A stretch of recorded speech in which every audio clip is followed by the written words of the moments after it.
नमस्कार फ्रेंड्स, हमारे चैनल सरल ज्ञान में आपका हार्दिक स्वागत है। फ्रेंड्स, एनपीएस में कर्मचारियों को कम रिटर्न मिलने की एक वजह यह है कि वे अधिक समय तक यहां निवेशित नहीं रहते हैं। एनपीएस में अगर कोई कर्मचारी 30 साल या उससे अधिक समय तक योगदान करे तो उसे एक अच्छा रिटर्न मिलेगा। आइए जानते हैं इसके बारे में विस्तार से। सरकारी कर्मचारियों के बीच यह मुद्दा रहा है कि उन्हें नेशनल पेमेंट सिस्टम में आखिरी सैलरी की 50% राशि पेंशन के रूप में नहीं मिलती है। एनपीएस में कम रिटर्न की बात कही जाती है, लेकिन यहां भी पेंच है। दरअसल एनपीएस के बारे में अधिकतर नाराजगी उन कर्मचारियों से आती है जो कम समय में ही इस स्कीम से बाहर हो गए। अगर आप एनपीएस में 30 साल या उससे अधिक समय तक योगदान करते हैं तो रिटर्न अच्छा मिलता है। हिमाचल प्रदेश और दूसरे राज्यों जैसे कई मामलों में संविदा पर काम करने वाले कर्मचारियों को उनकी सर्विस के दौरान काफी समय बाद फुल टाइम सरकारी कर्मचारी बनाया जाता है। ऐसे कर्मचारी जब रिटायर होते हैं तो उनके एनपीएस अकाउंट में ज्यादा कॉर्पस नहीं क्रिएट हो पाता। सरकारी सूत्रों ने टीओआई को यह जानकारी दी है। अधिकतर कर्मचारी 3 दशकों तक करते हैं योगदान। सरकारी नौकरी करने वाले कर्मचारियों का एक बड़ा हिस्सा 30 साल की उम्र पूरी होने से पहले सेवा में आ जाता है। ये लोग 3 दशकों तक एनपीएस में योगदान देते हैं। इसमें कर्मचारी अपने मूल वेतन का 10% योगदान देते हैं और 14% नियोक्ता की तरफ से आता है। लेकिन कई कर्मचारी होते हैं तो अधिक उम्र में सरकारी सेवा ज्वाइन करते हैं। इनमें से कुछ कोर्ट ऑर्डर्स के चलते पूरा फायदा नहीं ले पाते हैं। वहीं ओल्ड पेंशन स्कीम में इनमें से कुछ कर्मचारी पेंशन के पात्र भी नहीं होते। तैयार हो रहा फॉर्मूला। एक्सपर्ट्स कहते हैं कि एक अच्छे रिटायरमेंट बेनिफिट के लिए व्यक्ति को 30 साल या उससे अधिक समय तक निवेश करते रहना चाहिए।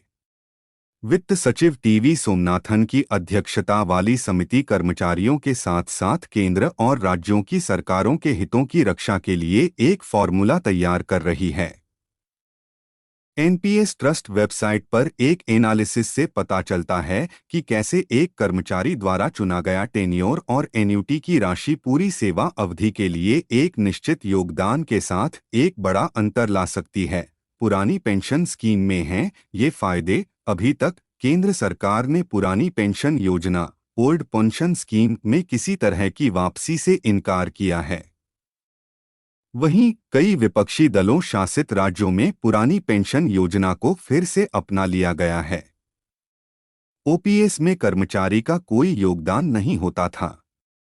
इस स्कीम में सरकार कर्मचारी को पेंशन के रूप में उसके अंतिम वेतन की 50% राशि देती थी। इसे साल में 2 बार महंगाई के हिसाब से बढ़ाया जाता था। साथ ही हर 10 साल में नए वेतन आयोग का फायदा भी मिलता था। इसमें काफी ज्यादा खर्चा होता था। इससे आम जनता के कल्याण और विकास पर खर्च करने की क्षमता सीमित होती है। चक्रवृद्धि ब्याज का फायदा उठाना जरूरी, एक अधिकारी ने बताया। आवाजें कहां से आ रही हैं? यह मुख्य रूप से उन लोगों से आ रही है 20 साल भी पूरे किए बिना योजना से बाहर निकल चुके हैं। एनपीएस में बेनिफिट्स का एक बड़ा हिस्सा लंबी अवधि में चक्रवृद्धि ब्याज के चलते आता है। सरकार ने जनवरी 2004 से सरकारी सेवा में शामिल हुए सभी कर्मचारियों के लिए एनपीएस अनिवार्य कर दिया था। कुछ वर्षों बाद मनमोहन सिंह सरकार के कार्यकाल के दौरान लगभग सभी राज्यों ने इस स्कीम को अपना लिया था। क्यों कम रहता है रिटर्न? सरकारी एनपीएस चलाने वाले 3 फंड मैनेजर्स के बीच रिटर्न 9.37% और 9.6% के बीच रहता है। सरकारी सूत्रों ने कहा कि स्कीम से बाहर निकलने वाले बहुत से सरकारी कर्मचारियों ने एन्युटी की खरीद के लिए केवल 40% कॉर्पस का उपयोग किया। इससे उनकी मंथली इनकम कम हो जाती है।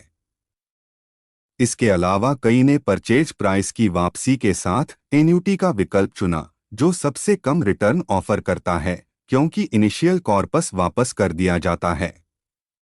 यह ओल्ड पेंशन स्कीम के विपरीत है।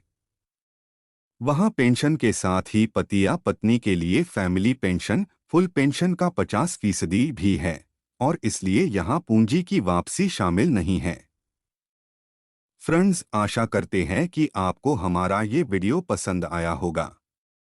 कृपया हमारे ये वीडियो को लाइक करें और चैनल को सब्सक्राइब करना ना भूलें। धन्यवाद।